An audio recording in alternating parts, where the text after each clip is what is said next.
Good morning and welcome to Path of Evolution. આપણે 14, 15 અને 16 આ 3 શ્લોક જોઈ રહ્યા છીએ 5મા અધ્યાયમાં. એની ઉપર ચિંતન કરી રહ્યા છીએ. ભગવાને 14મા શ્લોકની અંદર વાત કરી કે પરમેશ્વર આ લોક સમુદાયના જે માણસો છે એના કર્તાપણાને, કર્મોને કે કર્મફળના સંયોગને ભગવાન સર્જન નથી કરતા. પણ એ બધું સર્જન કોણ કરે છે? પહેલું પ્રકૃતિ કરે છે અને પછી બીજું આપણી પ્રકૃતિ આપણી સૃષ્ટિ રચે છે. મારી પ્રકૃતિ મારું વર્લ્ડ રચે છે. ખ્યાલ? અને પછી તરત જ 15મા શ્લોકની અંદર ભગવાને વાત કરી દીધી, બીજી બે વસ્તુની ના પાડી દીધી કે સર્વવ્યાપી જે પરમેશ્વર છે એ સર્વવ્યાપી તો છે,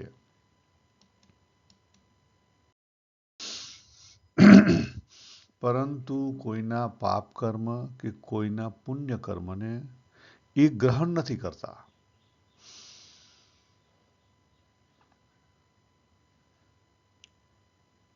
તો પછી આ બધી વસ્તુ થાય છે કેમ? બરાબર? ભગવાન કોઈના કર્મફળના ભાગી નથી. એ ભાગ ભજવતા નથી. ભગવાન ભાગીદાર નથી.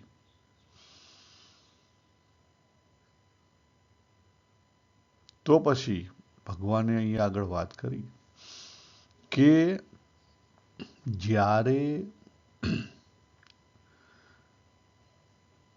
જંતવ એટલે મનુષ્ય, જંતુ, જીવ, જ્યારે મોહ હોય, મુહ્યંતી, મોહમાં હોય, અને મોહના કારણે શું હોય? એનું જે જ્ઞાન છે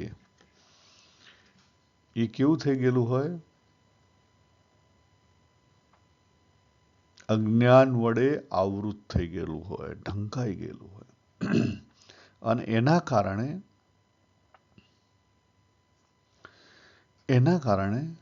આખા જગતમાં તમે જુઓ તો ખોટી ખોટી ધારણા અને એના માટેના બધા પ્રયત્નો ચાલતા હોય છે. એ શાના કારણે છે? અજ્ઞાનના કારણે, જીવના અજ્ઞાનના કારણે. ભગવાનને આ 5 બાબતોમાં કંઈ લેવા દેવા નથી. કર્તૃત્વ, કર્મ, કર્મફળ સંયોગ કે પછી કર્મફળની ભાગીદારી, પાપ કર્મ કે પુણ્ય કર્મ. તો પછી આપણે ગઈકાલે જોયું હતું કે આપણે જે બધા ઉપાસના ભક્તિ કરીએ છીએ, તપ, વ્રત, નિયમ, ધર્મ, એનું શું સમજવું? અને બીજો પ્રશ્ન પણ આપણે જોયો હતો કે નરસિંહ મહેતાની અરજે કામ થયા અને આપણી અરજ નથી કામ કરતી, અથવા ભગવાન અહીં કહે છે કે ભગવાન કોઈની અરજને કંઈ લેવા દેવા નથી, તો એનું શું સમજવું? એ બંને પ્રશ્નો આજે આપણે સમજી લીધા છે આગળ. એટલે આજે એનું ડિસ્કશન નહીં કરીએ. આજે થોડુંક આગળ જઈએ કે 16મા શ્લોકની અંદર જે અજ્ઞાન વિશે ભગવાન શું વાત કરે છે. બહુ સરસ વાત કરે છે. ભગવાન શું વાત કરે છે એની વાત જોઈએ. ભગવાને આગળ વાત કરી કે જ્ઞાન અને અજ્ઞાનની, બરાબર? તો એનું શું સમજવું એની ક્લેરિટી ભગવાન અહીંયા 16મા શ્લોકમાં આપે છે.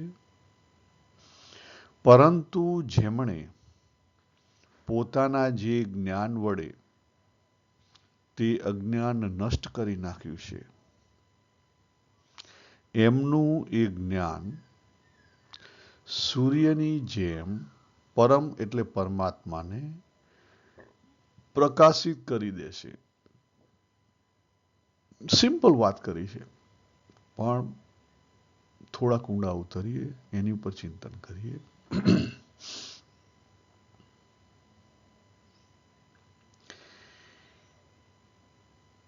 ત્રણ શબ્દો અગત્યના છે. ખાલી બે શબ્દ પકડે તો બરાબર છે. જ્ઞાનેન એટલે જ્ઞાન, આત્મનઃ પોતાના જ્ઞાન વડે, આત્માનું જ્ઞાન. પોતાનું જ્ઞાન એટલે આત્માનું જ્ઞાન. પણ આત્માનું જ્ઞાન એટલે શું? આમાં બે વસ્તુ આવે. એ બંને વસ્તુને આપણે જોઈશું. પહેલું આવે વિવેક અને બીજું આવે આત્મભાવ. વિવેક સાધકના કામમાં લાગે અને સાધક વિવેકનો ઉપયોગ વધારે કરે. ભગવાને ત્રીજા અધ્યાયની અંદર છેલ્લા બે શ્લોકની અંદર વાત કરેલી કે આ જે મોહ છે એ કઈ જગ્યાએ રહેલો છે? તો એ જીવમાં રહેલો છે. અને વિવેક ક્યાં રહેલો છે? તો વિવેક પણ જીવમાં રહેલો છે. જીવની અંદર બે વસ્તુ છે, પરા અને અપરા. પરાની કારણે કાયમી વિવેક ત્યાં છે, કાયમી છે, હા કાયમી છે. અને અપરાના કારણે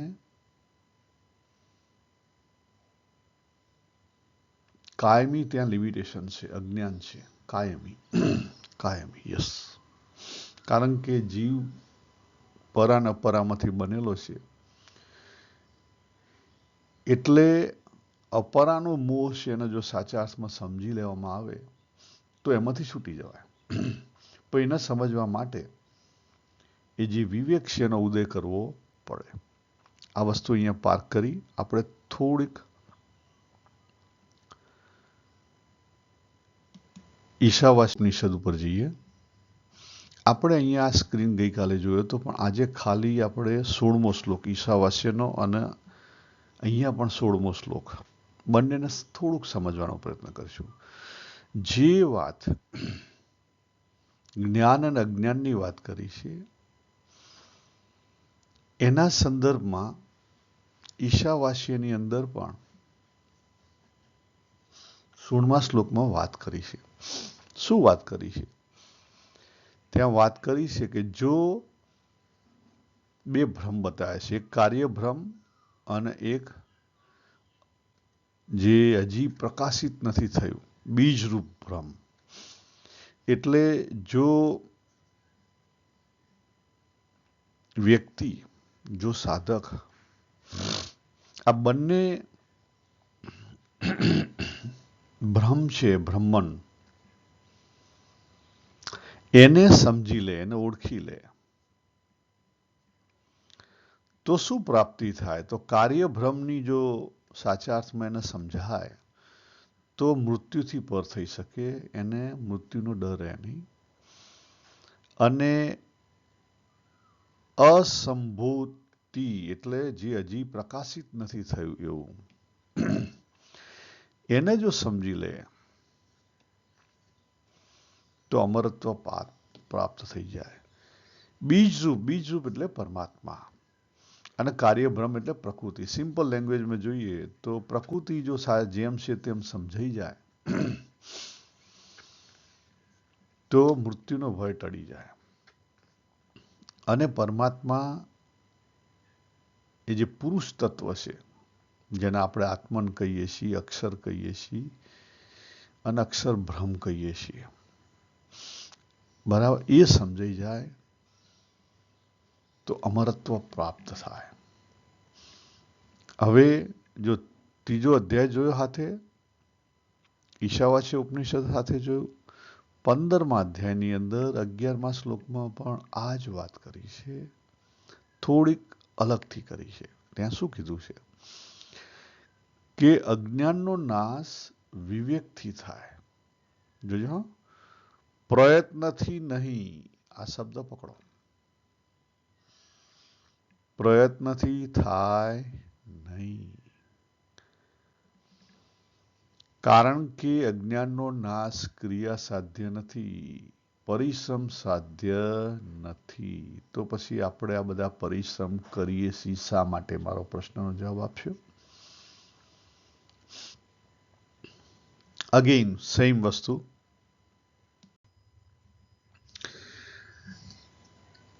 આપણે સ્ટેપ 1 ની સાધનામાં પરિશ્રમ કરવો પડશે. સ્ટેપ 2 ની સાધનામાં પરિશ્રમ કરવો પડશે. સ્ટેપ 2 ના અંતમાં આપણો પુરુષ પ્રયત્ન 0 થઈ જશે. સ્ટેપ 2 ની સાધનાના અંતમાં આપણો પુરુષ પ્રયત્ન 0 થઈ જશે. બરાબર?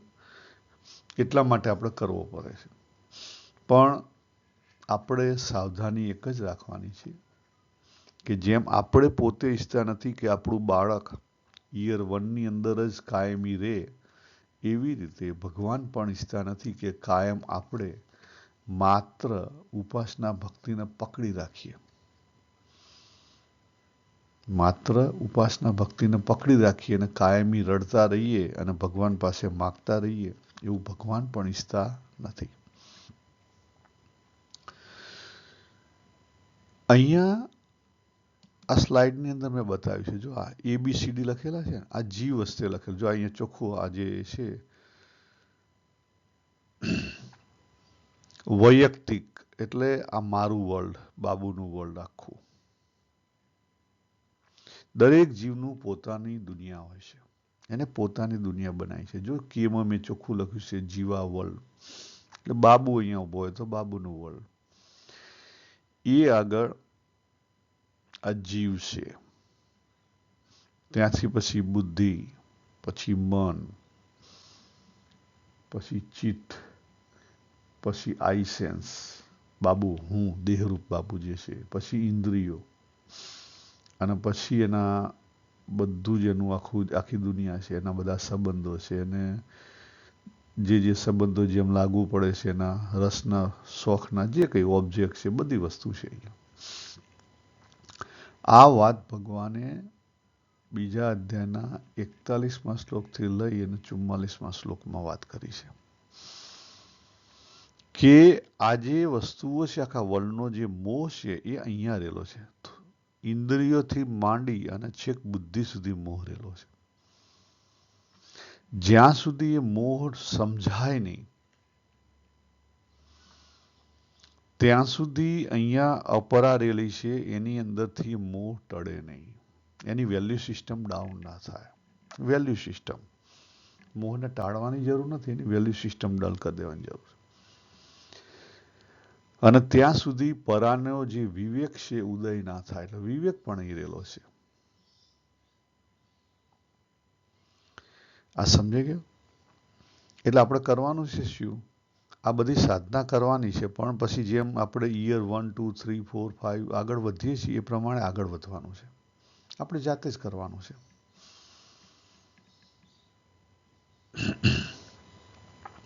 હવે બીજો દ્રષ્ટિકોણ, ઈશાવાસ્ય ઉપનિષદની અંદર વાત કરી હતી, એ દ્રષ્ટિકોણ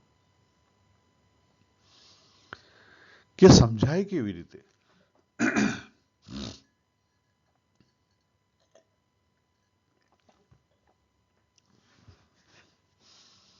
બીજ રૂપ પરમાત્મા અને પ્રકૃતિ રૂપ પરમાત્મા એ સમજાય કેવી રીતે?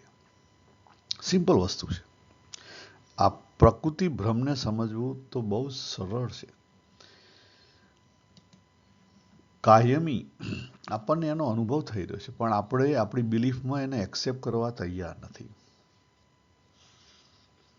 આપણે જન્મ્યા ત્યારથી આપણને ખબર છે કે જે જન્મે છે આ દુનિયાની અંદર એનું મૃત્યુ છે, પરંતુ આપણે એ વસ્તુ એક્સેપ્ટ કરવા તૈયાર નથી. એક્સેપ્ટ તો કરીએ છીએ, પણ જેમ છે તેમ એક્સેપ્ટ કરતા નથી. ક્યાંક પ્રોબ્લેમ છે, ક્યાંક પ્રોબ્લેમ છે.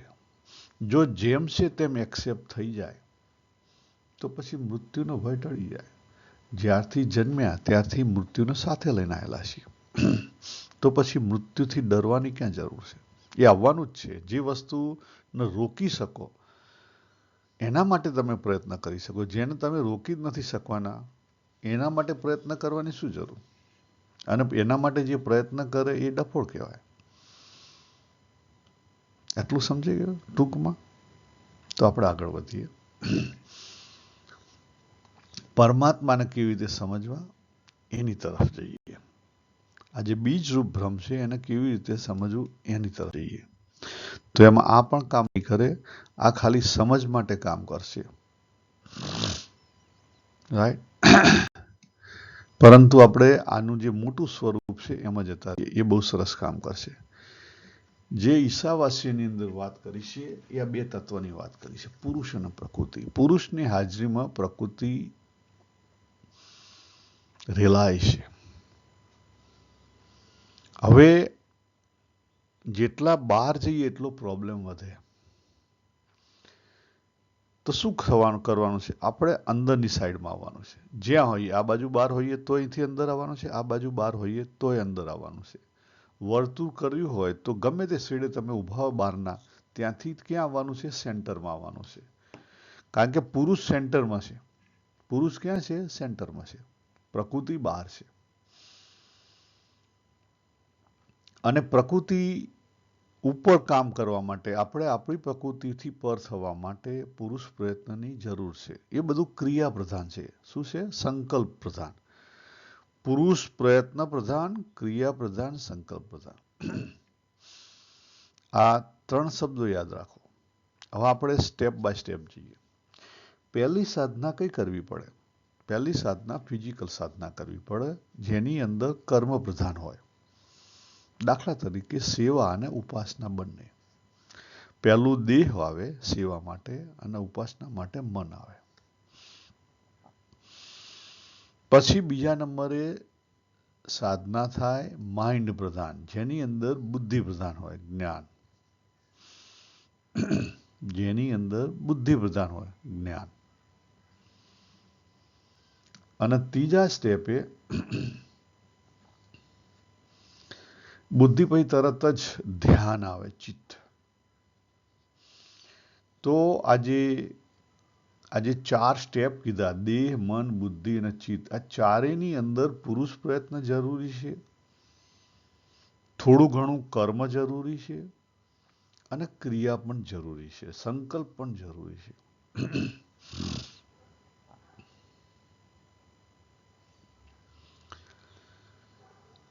પરંતુ આ વસ્તુ કરીએ તો આપણો જે વિવેક છે ને જાગ્રત થાય. વિવેક એટલે શું? વિવેક એટલે આપણને થર્ડ પાર્ટી બની શકીએ. જે અહીંયા વચ્ચે બતાવ્યું કે આપણે જોઈ શકીએ આપણી જાતને કે સાલું આ કોણ રમત રમી રહ્યું છે, આ કોણ રમત રમી રહ્યું છે. અને જ્યાં સુધી આપણે આ સાધના પૂરી ના કરીએ સ્ટેપ બાય સ્ટેપ, જ્યાં સુધી આ સાધના પૂરી ના થાય, બરાબર, ત્યાં સુધી વિવેક જાગ્રત ના થાય. અને વિવેક એકવાર જાગ્રત થયો, વિવેક શું જોડે છે? વિવેક બે વસ્તુને જોડે છે. જે જીવ છે અને જે પરમાત્મા છે એની જે સાંકળ છે એને જોડનાર વિવેક છે. વિવેક ઉદય થાય પછી જીવને પોતાનું સ્વરૂપ સમજાય, અને પોતાનું સ્વરૂપ સમજાયા પછી એ પોતાપણું મૂકી શકે. જોજો શબ્દ મારો, પોતાનું સ્વરૂપ સમજાયા પછી પોતાપણું મૂકી શકે. પોતાનું સ્વરૂપ સમજાય પછી ખબર પડે કે હારું આત્મા તો ઓહો, આ તો માત્ર પ્રકાશ છે, તળિયા વગરનો સમુદ્ર છે. તો પછી શું થાય? પોતાપણું મુકાઈ જાય.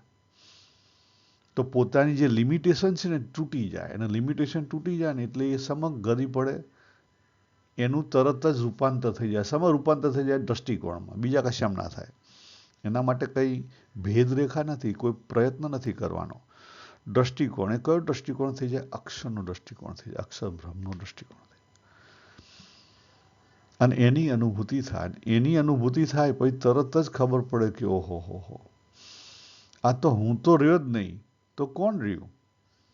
પરમાત્મા. પણ પરમાત્મા ક્યાં છે? એ બી તળિયા વગરનો સમુદ્ર છે. એ જ છે જે હું જોઉં છું, એ જ વસ્તુ છે, બીજું કંઈ નથી. એટલે હું જતો રહ્યો, પરમાત્મા જતો રહ્યો, શું રહ્યું બાકી? માત્ર ભક્તિ. ભક્તિના સંદર્ભમાં ભક્તિ રહી અને જ્ઞાનના સંદર્ભમાં માત્ર જ્ઞાન રહ્યું. માત્ર જ્ઞાન. કોઈ સાધક નહીં, કોઈ સાધ્ય નહીં, માત્ર જ્ઞાન. કોઈ નોવર નહીં, કોઈ નોન નહીં, માત્ર નોલેજ. પણ એ કયું જ્ઞાન? કયું જ્ઞાન? આ દુનિયાદારીનું જ્ઞાન નહીં. દુનિયાદારીનું જ્ઞાન તો જે પ્રકૃતિ ભ્રમ છે ને એને સમજવું તો બહુ ઈઝી છે. દરેક માણસ કોઈ સ્કૂલમાં ગયું હોય કે ના ગયું હોય, દરેકને ખબર છે કે જન્મ્યાથી ત્યાંથી મૃત્યુ છે. એ સિવાય પ્રકૃતિ દ્વંદ્વમાં ચાલે છે, એ પણ આપણને ખબર છે. દિવસ છે, રાત છે, સવાર છે, સાંજ છે, ગરમી છે, ઠંડી છે, સુખ છે, દુઃખ છે. તો પછી એનાથી ભાગો છો શા માટે? એ મોહના કારણે. આ મોહ છે ને એના કારણે. આ જો મોહને વ્યવસ્થિત રીતે સમજાય અને એનું રૂપાંતર, એને બદલવાની જરૂર નથી. યાદ રાખો, એનું ખાલી રૂપાંતર કરી દેવાનું છે. તમે તમારા બૈરા છોકરાને પ્રેમ કરશો, કરો. તમે તમારા ધન વૈભવનો પ્રેમ કરશો, કરો. ખાલી એની અંદર જે ડંસ રહેલા છે, જે આપણને બંધન કરતા છે, એ કાઢી નાખો તો એ શું થઈ જશે? શુદ્ધ થઈ જશે. વાસના પ્રેમમાં ફેરવાશે. અને એકવાર વાસના પ્રેમમાં ફેરવાણી પછી આપણું જીવન તો એનું જ રહેવાનું છે. માત્ર દ્રષ્ટિકોણ બદલાવાનો છે. દ્રષ્ટિકોણ બદલે છે, તમારું વર્તન પણ એ જ રહેશે. તમારા સ્વભાવ થોડા બદલાવાના છે? નહીં બદલાવાના. માત્ર અંદરનો દ્રષ્ટિકોણ બદલાઈ જશે, બિલીફ બદલાઈ જશે, દ્વેષ જતો રહેશે. કોઈના પ્રત્યે દ્વેષ નહીં રહે. અને ધીરે ધીરે ધીરે દ્વેષ પણ ઓગળી જશે. કોઈ રહેશે નહીં દ્વેષ. પછી શું થશે? પછી એક્સેપ્ટન્સ થઈ જશે આખી દુનિયાનું. અને દ્રષ્ટિકોણ કેવો થઈ જશે? નરસિંહ મહેતા જેવો. અખિલ બ્રહ્માંડમાં એક તું શ્રી હરિ, જુજવે રૂપે ભાસે.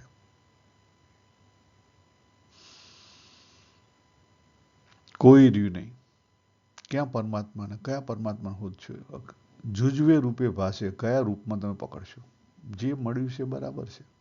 જે મળ્યું છે બરાબર છે. પણ એને પકડી નહીં રાખો, નહીં તો મુશ્કેલી થશે. આપણે દેહથી પકડવા જઈએ છીએ, આપણી બિલીફથી પકડવા જઈએ છીએ. પરમાત્માને પણ આપણી બિલીફથી પકડવા જઈએ છીએ. ભગવદ્ ગીતાને પણ આપણે એવું જ કરીએ છીએ. કૃષ્ણ ભગવાનને આપણે પકડવા જઈએ છીએ, પણ આટલું સાચું ને આટલું નહીં. હું તો ભક્તિમાં માનું તો અધ્યાય 12 મારા માટે બરાબર છે. પણ આપણે એવું વિચારતા નથી કે આપણે વૈષ્ણવની અંદર અત્યાર સુધી 7 ફિલોસોફી આવી. 7 ફિલોસોફી ભગવદ્ ગીતા એના બીજમાંથી આવી છે. ભગવદ્ ગીતામાં 7 ફિલોસોફી રહેલી છે. એટલા માટે તો ભગવદ્ ગીતાની હજારો કોમેન્ટ્રી છે. એટલે આપણે શું કરીએ છીએ? ભગવાન કૃષ્ણને પણ અધૂરા પકડીએ છીએ. ભગવાન કૃષ્ણને પણ અધૂરા પકડીએ છીએ. જેમ છે તેમ નથી પકડી શકતા. વિચાર કરજો આની ઉપર. આપણે અહીંયા પૂરું કરીએ. સર્વેને જય શ્રી કૃષ્ણ. હરિ ઓમ તત્સત. હરિ ઓમ તત્સત.